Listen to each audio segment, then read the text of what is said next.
Law of chemical combination, इसमें law of conservation of मास हम पहले पढ़ रहे हैं। लॉ ऑफ कंजर्वेशन ऑफ मास जो है इसको दिया है लैवाइजर ने। इनका नाम तो आप सुने हो, modern father of modern chemistry इनको माना जाता है। और इन्होंने लॉ ऑफ कंजर्वेशन ऑफ मास दिया था 1774। इनके अनुसार कोई भी आप केमिकल रिएक्शन या फिजिकल रिएक्शन लेते हैं, फिजिकल चेंजेस लेते हैं या केमिकल चेंजेस करते हैं। फिजिकल चेंजेस का मतलब समझ सकते हैं, आइस, सॉलिड, लिक्विड, गैस। तो किसी भी तरह की जो है सो कि आप वैसा चेंजिंग करते हैं यदि आप, तो total mass of system remains constant. किसी भी इन ऑल फिजिकल और chemical changes total mass of system remains constant. Total mass यानी जितना आपने लिया उतना ही फिर मिला। यानी कहने का मतलब आपको मैं सीधी अपनी भाषा में बताता हूं। हम लोग जाते हैं गेहूं पिसवाने, अगर 10 केजी गेहूं पिसवाने के लिए ले जाएंगे तो 10 केजी ही आटा हमें मिलना चाहिए। इनका यही कहना है कि उतना ही जितना सिस्टम में जितना लोगे उतना ही मिलेगा।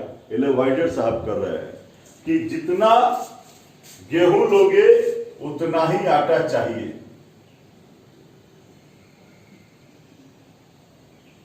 इनका कहना है। इसी चीज को हम लोग एक और दूसरी भाषा में कह सकते हैं। फिर वही इन all physical and chemical changes mass is neither created nor destroyed. अगर कोई कहता है कि आपने 10 केजी गेहूं जो है सो कि लिया और उतना आटा नहीं हो रहा है, कुछ गेहूं उसमें से कुछ केजी गेहूं गायब हो जा रहा है, तो भाई अन्याय है। ये तो अन्याय है, सरासरी अन्याय है। जितना गेहूं उतना ही आटा, क्योंकि मास का नहीं कोई क्रिएट कर सकता है मास को, और ना ही कोई डिस्ट्रॉय कर सकता है, ना निर्माण कर सकता है, ना ही कोई उसका विनाश कर सकता है। इसलिए जितना गेहूं उतना ही आटा। उसी चीज को फिर एक अन्य भाषा में मैंने बात किया, इन ऑल फिजिकल और chemical changes the total mass of product is equal to total mass of the, ये बात करेंगे। जितना प्रोडक्ट का मास होगा उतना ही रिएक्टेंट का भी मास होगा। और इसी चीज को समझाने के लिए हमारे पास कुछ लड्डू बुनिया है। चलिए हम छोटी सी बात में आपको समझा देते हैं कि मैंने 4 केजी बेसन लिया है। हाउ मच बेसन? 4 KG besan and 2 KG sugar and 3 KG Dalda. Do you know how much it is? जी हाँ, yes, I am going to teach you addition, subtraction only addition and subtraction. Law of conservation of mass tells us about only addition and subtraction. How much besan? 4 kg. How much sugar? 2 kg. And how much dalda? 3 kg. The sum of this is 4 to 6 plus 3, 9 kg. How much laddu can be prepared? How much laddu can we prepare? Sir, only 9 kg. Only 9 kg. Why, sir? Because, sir, law of mass of conservation, law of conservation of mass tells us the total mass of product. Total mass of product is equal to total mass of reactant. अब तो clear है।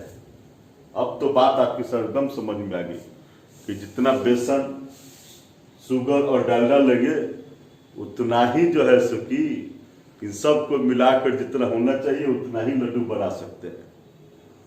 फिर अगला देखते हैं। एक बंधु ने 5 केजी बेसन लिया 3 kg डालडा लिया और 11 kg बुनिया बना लिया।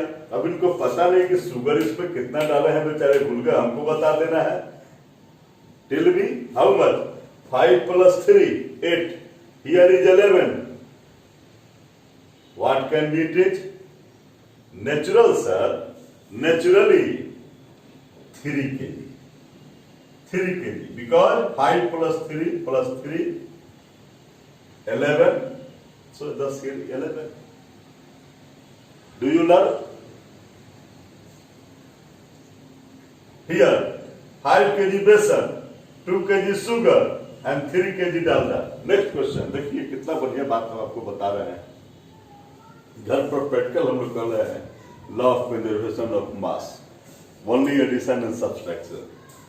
5 kg besan and 2 kg sugar and 3 kg Dalda. How much? 5 + 2 7 and + 3 10 kg. Here bunia is 7 kg. Then how much will be laddu? Laddu कितना होगा? लड्डू कितना होगा? अरे हम लोग 10 किए थे सर, इधर 7 मिला है, कितना डाल दे यहाँ पर सर? Only 3 kg। अब तो समझ गए सर, एकदम समझ गए सर, एकदम समझ गए। आप कहना क्या चाहते थे? आप कहना चाहते थे कि इस इक्वल का जो चिन्ह है उसके उधर जितना होगा उतना ही इधर होगा। दोनों तरफ मामला, दोनों तरफ का तराजू का पलड़ा एकदम बराबर, इस पलड़े पर भी उतना ही और इस पलड़े पर भी उतना ही, एकदम सर समझ गए उस चीज को। आप क्या कहना चाहते हैं? यही है लॉ ऑफ कंजर्वेशन ऑफ मास, कि दोनों पलड़े पर समान मात्रा की द्रव्यमान होना चाहिए। जितना इधर गेहूं लेंगे उतना इधर चावल चाहिए। हाँ सर, हम समझ गए, दोनों पलड़ों की बात हम समझ गए। एक पलड़े पर रिएक्टेंट है और एक पलड़े पर प्रोडक्ट है। रिएक्टेंट में जो ले लो, प्रोडक्ट भी उतना ही केजी होगा, उतना ही किलोग्राम होगा। यह आपने बताया सर। लेकिन सर जब आपने इस चीज को लड्डू और बुनिया, डालडा, शुगर, बेसन के रूप में समझाया तो एकदम पच गया।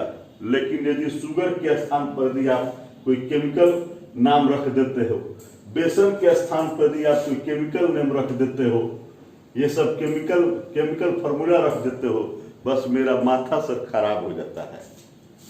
जैसे ही आप बेसन, शुगर, डालडा के जगह पर कोई केमिकल नेम रखते हो, केमिकल फार्मूला रखते हो, मेरा माथा जाता है खराब। अरे मान न लो, यहाँ जो दिया है इसको मान लो कि डालडा है, इसको मान लो कि शुगर है, न जी है, मान लेंगे, हो गया मेरा काम। तो कह क्या रहा है क्वेश्चन यहाँ पर? आइए कुछ सवाल को देखते हैं। हंसते खेलते तो हम लोग बना लेते हैं सवाल को। कहता है कि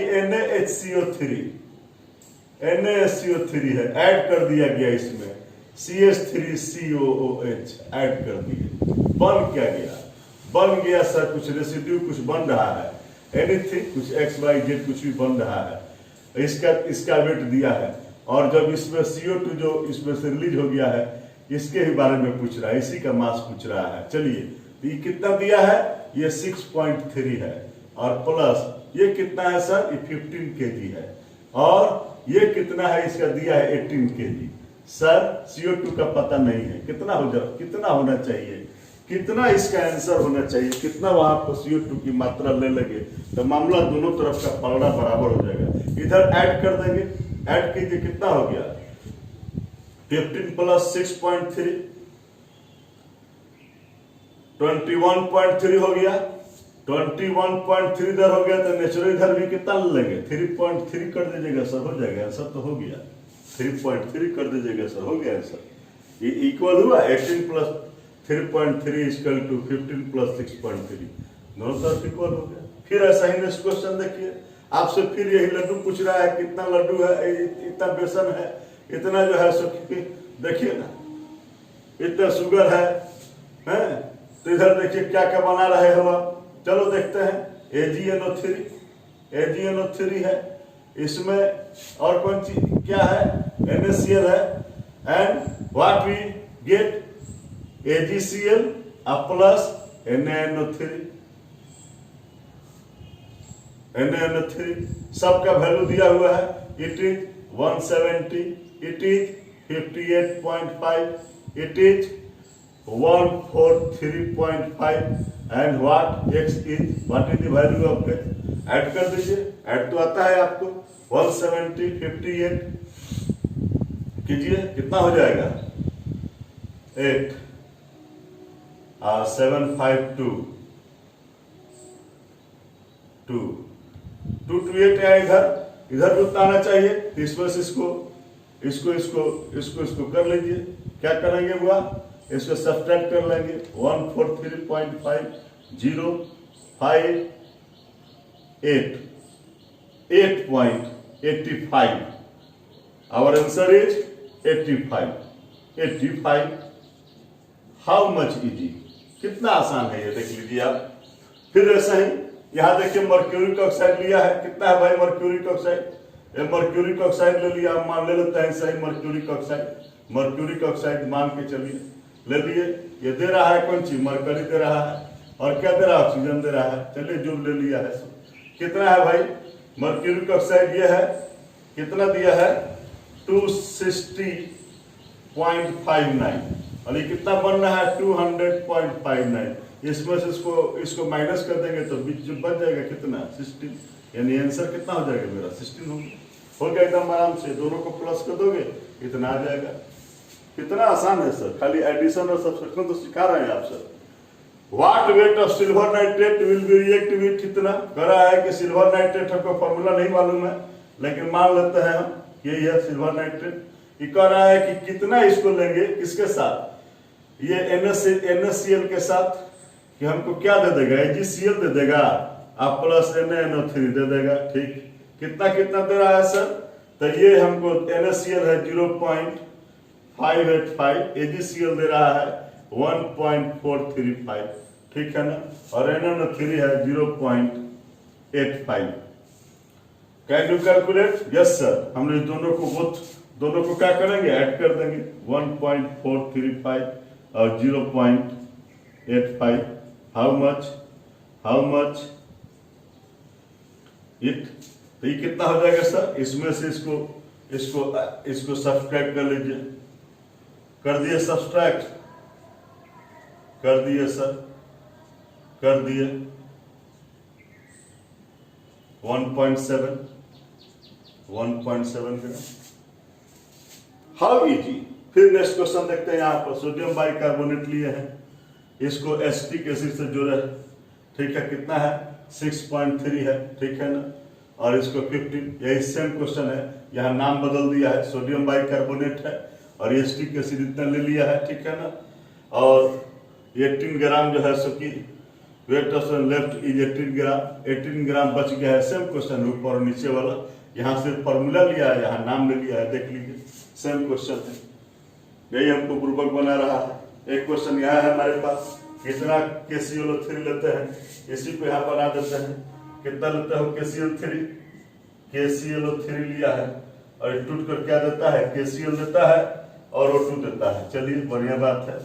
KCl3 लिया है कितना 4.88, और ये O2 लिया है कितना, O2 है 1.92।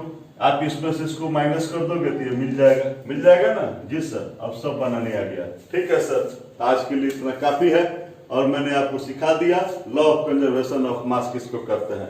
लॉ ऑफ कंजर्वेशन ऑफ मास हम लोग सीख गए सर कि रिएक्टेंट और प्रोडक्ट दोनों पलड़े का मास इक्वल ही रहेगा।